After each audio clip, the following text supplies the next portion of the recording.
This Notebook LM video explores how the meaning of heresy shifted from a neutral idea of choice into a deadly accusation that justified centuries of persecution and executions. This redefinition transformed heresy into spiritual treason, leading to torture, burnings at the stake, and the suppression of dissenting voices across centuries. You hear the word heresy, and what comes to mind? Probably fire, judgment, maybe a little rebellion, right? But what if I told you the original meaning had almost nothing to do with any of that? Today, we're going to dig into a huge historical mystery. How did heresy go from just, a different opinion to a crime you could be killed for? So check this out. This quote right here, this is the only direct instruction in the entire New Testament on what to do with a so-called heretic. And look at what it says. Warn them once, warn them twice. And if that doesn't work, just have nothing more to do with them. That's it. Just avoid them. It's a call for shunning, sure, but definitely not execution. And that's the big question, isn't it?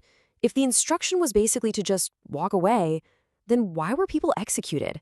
How did we get from avoid them to centuries of inquisitions, torture, and, burning people at the stake?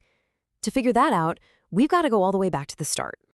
All right, so let's start at the beginning. First thing we need to do is figure out what this word actually meant to the people who first used it.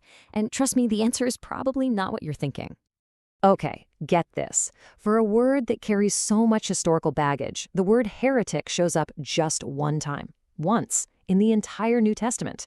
And the original word it comes from? Well, that's even more of a shocker.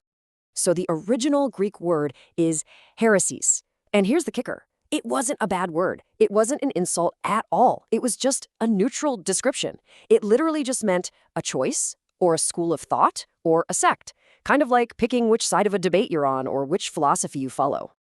And you can see this in the text itself. The Bible uses this exact word, heresis, to describe groups like the Sadducees and the Pharisees, two of the major Jewish schools of thought at the time. It was also used for factions that popped up inside the church. It just meant a group of people who had made a different choice about what to believe. No big deal. And if you need any more proof, this quote from the Apostle Paul is pretty much the knockout punch. His critics are accusing him, calling his Christian faith a heresy. And what does he do? He basically says, you know what? Fine. If you want to call this way I worship a heresy, then I'm a heretic. He's not confessing to a crime, he's completely turning the word on its head. Okay, so if the New Testament didn't call for execution, where on earth did that idea come from? Well, this is where things get really interesting. A whole new legal and theological case for death had to be built from the ground up, piece by piece. And it really happened in 3 major steps. First, they dug up some Old Testament laws and gave them a new purpose. Second, a new argument was made that using force was actually a good thing. And third, they made heresy a full-blown state crime. So, step 1, repurposing Old Testament law. What happened was, church authorities went digging back into the Old Testament. They found these laws that called for the death penalty for things like idolatry, blasphemy, and being a false prophet.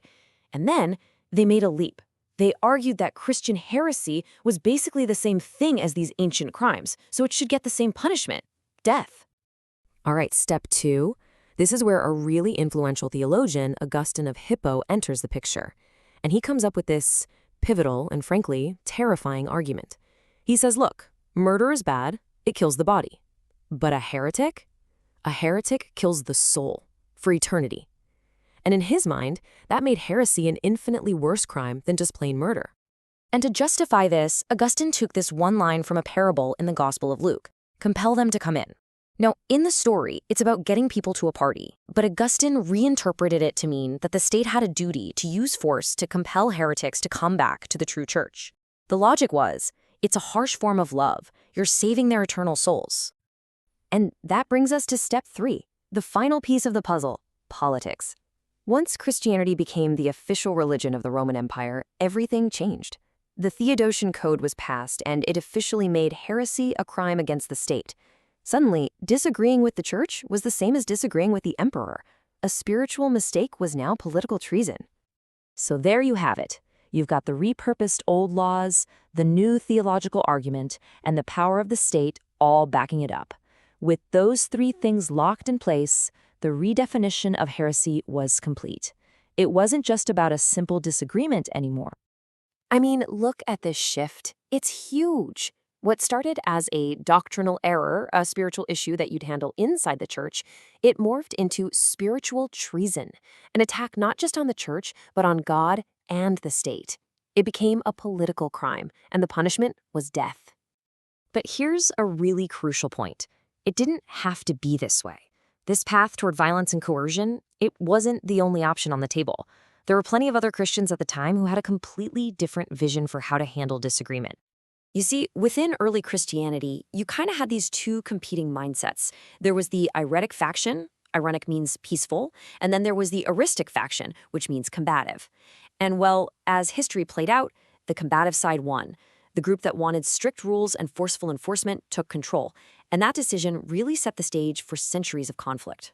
Just look at a group like the Gnostics. Their whole view of humanity was different. They saw people as belonging to one of three types: the material, the soul-centered, and the spirit awakened.